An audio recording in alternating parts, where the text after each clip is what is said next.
Yo, what's up, guys? Welcome back to the Juke, and today I have a piece of history with me. Yeah, it's the Batmobile. Yeah, this was from the first Batman. No, I'm joking. This is not from the Batman movie. But I had you going there. For those of you that don't know what a Honda Civic Type-R looks like, you probably thought, hey, he's got a Batmobile. It's not a Batmobile, but we can call it that for the purposes of this video. So what I have today is a Honda Type-R. This is the FK2 edition, and I call it a piece of history because this is the first Honda Civic Type-R with a turbocharger. So all the Civics before this one were naturally aspirated, and Honda took a, let's say, a gamble, because the Honda Civics before this one were good, and you know what they say, if it's not broken, don't fix it. But I think Honda made it better with putting a turbo in here. It's about time they did something to step it up a notch. And they didn't just step it up a notch, they actually like raised the bar for front wheel drive cars, because when this was launched in 2015, this set the record for the fastest lap around the Nürburgring. I mean, if a car is not mentioned in the Nürburgring conversation, is it even worth mentioning the car? Yeah, so this was the fastest front wheel drive production car in its time, and I think it was dethroned by the Renault Megane RS, if I'm not mistaken.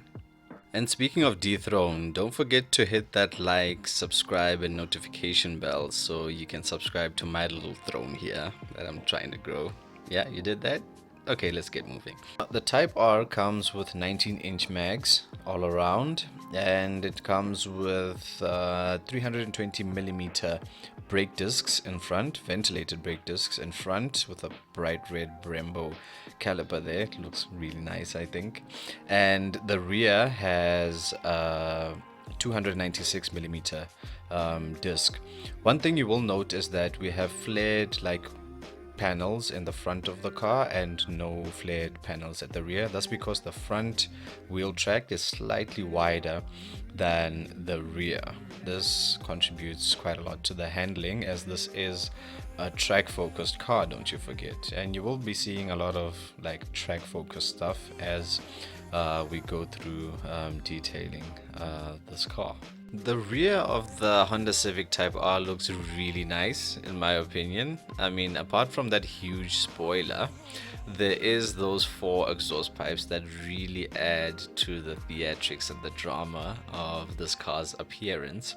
And that's where I get my mixed feelings about the rear of the car. Now, apart from it looking great, aggressive, looking really angry, it does lack one thing. You don't get any pops and bangs in these exhausts. I know, right? Like, four exhausts and no pops and bangs in a car that looks like this. Yeah, a bit of a letdown for me. I mean, they could have put some Rice Krispies or something. You know, snap, crackle, and pop. Yeah, you don't get that one. Moving right along to the part of the car that very few people that are into Civic Type R's are gonna care about, and that's the boot space. Yeah, I'm gonna show it to you in case, I don't know, you wanna put like a big sound system in here. Now, the boot of the Civic Type R does have like a false floor type effect where you can move the floor of the boot a level lower to give it a little more depth, or you can leave the like false floor in its raised position if you want a flatter boot.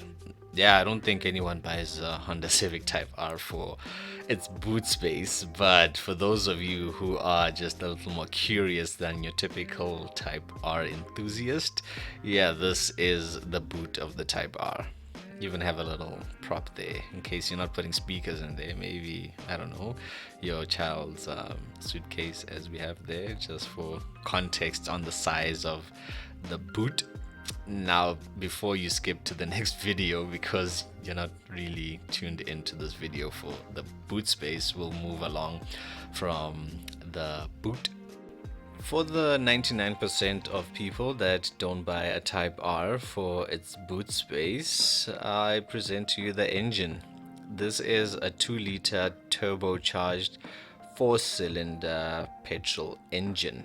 Now, this engine pushes out 228 kilowatts of power, and for people like me who contextualize horsepower a bit better, that translates to about 306 horsepower.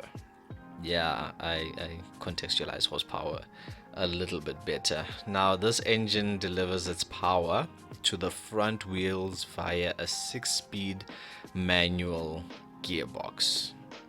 Yeah, because real drivers drive manuals.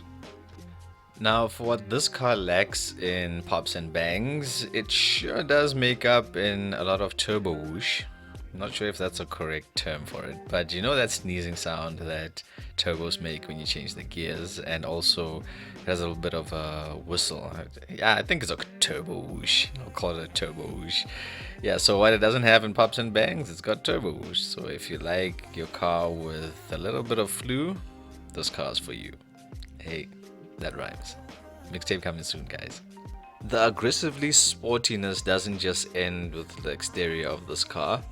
The inside of this car is also very sporty, as you can see. It's got red accents, red trim, red stitching, red inserts, and I would say in all the right places. Like, it didn't just like randomly just stick red everywhere and like put carbon fiber here and Alcantara here and say, all right, this looks sporty. This looks well thought out to be a really sporty car.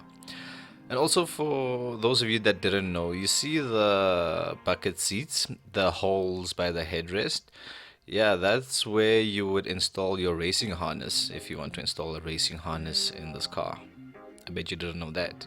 Yeah, that's what those holes are there for in most sporty seats. So if you want to replace your 3-point safety belt with a racing harness, you can do that with this car.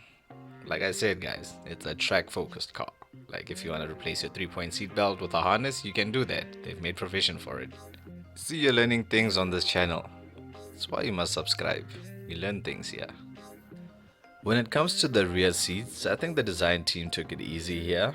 I mean, it's all black apart from some stitching on the door panels, which has red stitching, and the red seat belts at the back.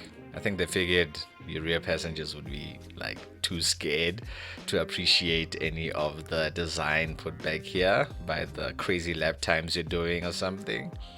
And they only put 2 seat belts back here. Yeah, I think they're trying to tell us something, that you should only have 2 passengers in the back. So if you see a Honda Civic Type-R with 3 passengers in the back, you must just know that if the driver hits those Brembo brakes a bit too hard, somebody's gonna have a real up close and personal encounter with the dashboard. Yeah, you've been warned. I warned you. Moving to the front of the car, we'll start with the driver's door. Not really much to see here, just some more Alcantara, red stitching, window switches, mirror switches, nothing really out of the ordinary. Also some storage there in the door panel and a speaker. No dedicated bottle like insert, which is okay because you don't want your juice sloshing around as you're doing lap times in this. You get your bucket seats. You can adjust the height and the angle of the backrest. These being sports seats, you can't adjust lumbar support, so it's just the angle of the backrest and height to get your perfect driving position. And speaking of the driving position, as I try and get my camera into what you would see as a driver after you've adjusted your driving position, what you'll see is a big rev count in the middle, because that's important, especially in a manual transmission. You want to get that sweet spot to change gears. You see the speedometer straight ahead of you. You also, in the steering wheel, have a dead ahead marker. This is a serious car. I mean, you have a dead ahead marker in the steering wheel. And you also get a multifunction steering wheel, so you don't have to take your hands off the wheel as you're driving this car. So they've really, I think, thought about the sporty driver for this car. So this is kind of like a track car adapted for the road, if you think about it. You also get a reversing camera with the infotainment system. So what you see there is the screen that comes with the car. This is not an aftermarket screen. And while I'm on the topic of the screen, the car that we're reviewing today, this particular FK2, has the GT package. And the GT package is more of a, I'd say, a luxury upgrade than a performance upgrade. Now, you'd figure the GT package would be a faster version. It's not. What you get with the GT package is electric windows, you get dual climate control, you get parking sensors all around, and you get automatic lights and wipers. So that's what you get the GT pack. And with every FK2, you get a plaque next to the gear lever, which I think is pretty cool. To know that yours has a unique plaque. You know, like AMG has the signature of the engineer that put your engine together. Yeah, this kind of took it a step further. Instead of the same person's name there, you have your own like number, unique number. And I know there's going to be some smart guy saying, but every car has a unique number. It's called a VIN number, Dukes. Well, this has a VIN number and a plaque. Yeah, I think that's really special. I like that little touch there. Another little touch that I like is that plus R button over there. Yeah, that R written in red. I like that button. That's the like sports mode of the button. And as we take the car for a short ride, I'll just talk you through what that button does. So that button, once you press it, the car becomes like really serious. So already normally this car is serious, but now with the plus R, it gets really serious. So now it becomes like really track ready. So when you press the button, the gauges go red, just to warn you that you're in danger now. You better be awake.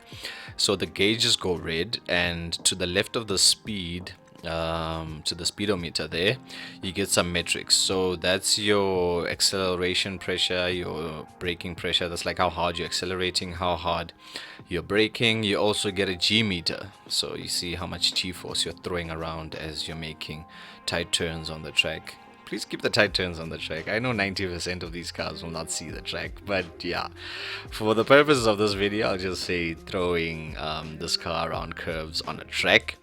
And you also get boost pressure as part of the matrix. And in terms of what happens to the car mechanically, you get stiffer dampers, so the suspension gets a bit stiffer, and it adds a bit of weight to the steering wheel, so the car becomes a bit more engaging when you press the R. So the R is like the sports mode. I'd say track mode, more track mode than sports mode, but since 90%, you know what, let's not engage that topic.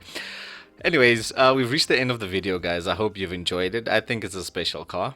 I think the Type-R, this FK2 Type-R, is a landmark Type-R. Remember, it's the first one with a turbo. It has a couple of records under its belt when it was first released, and I like it. I think it's a special car. Special enough to, like, appreciate? I don't know. Am I pushing it? Maybe I am. Let me know in the comments, guys. If you haven't, if you've made it this far in the video and you haven't subscribed, I deserve your subscription. Come on. Yeah, give this video a like if you liked it. And till the next video, guys, I'll see you in the next one. Cheers, guys.